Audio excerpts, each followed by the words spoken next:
happening in the area. He's also the chair of the Regional Security Council. Hello, good evening, sir. Welcome to Eyewitness News. What is the latest in the situation? Over 20 schools closed down. What is really the situation? What can you tell us about what is happening as we speak?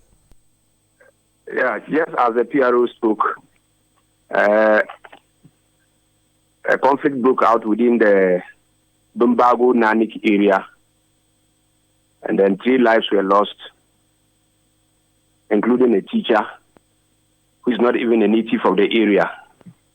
As a result of that, all the teachers fled the area, and then we had to take a decision to close down the schools to save life and property.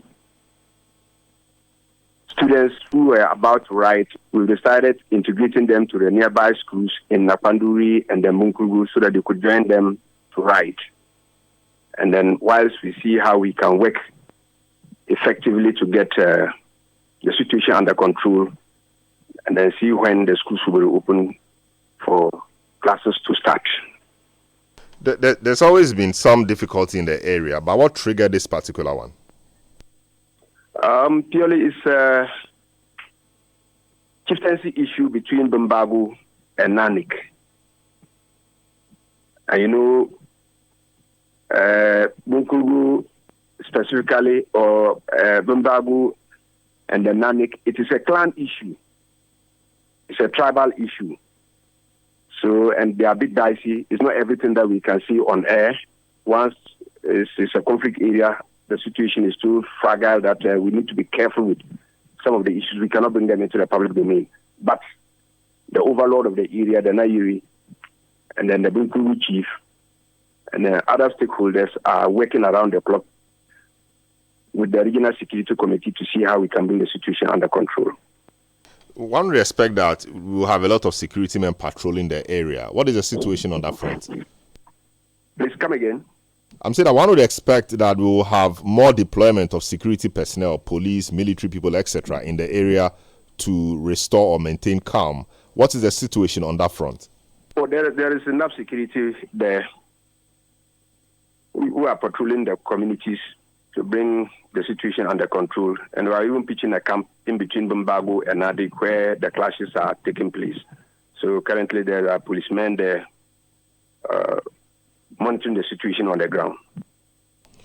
I see. So as regional minister and head of the Regional Security Council, what assurance can you give to persons whose relatives are in the area and the persons themselves, you know, who are residents of these areas or communities? Yeah, for now, once the security is there, the police is really is calm.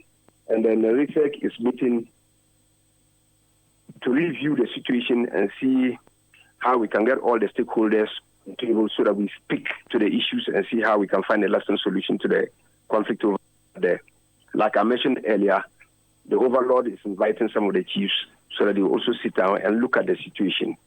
REGSEC is also working behind the scenes to see how we can even get the perpetrators to those who are always firing the guns, and then maybe see how we can handle the situation.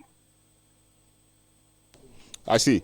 Thanks so much, Honorable Minister, the Honorable Ibrahim, North-East Regional Minister, for speaking to us. And there's a news is that about 20 schools in the area, Nanik and Ngame communities in the Bukpurugu Yoyo area of the North-East region, have been closed down indefinitely due to insecurity in the area. This latest twist was occasioned when a non-native teacher was killed, and so this led to others abandoning their post, and so the schools, have had to shut down. And as the minister just said, students in the area or pupils in the area will be taken to other schools so they can prepare and write their BEC, which comes off in the next month or two.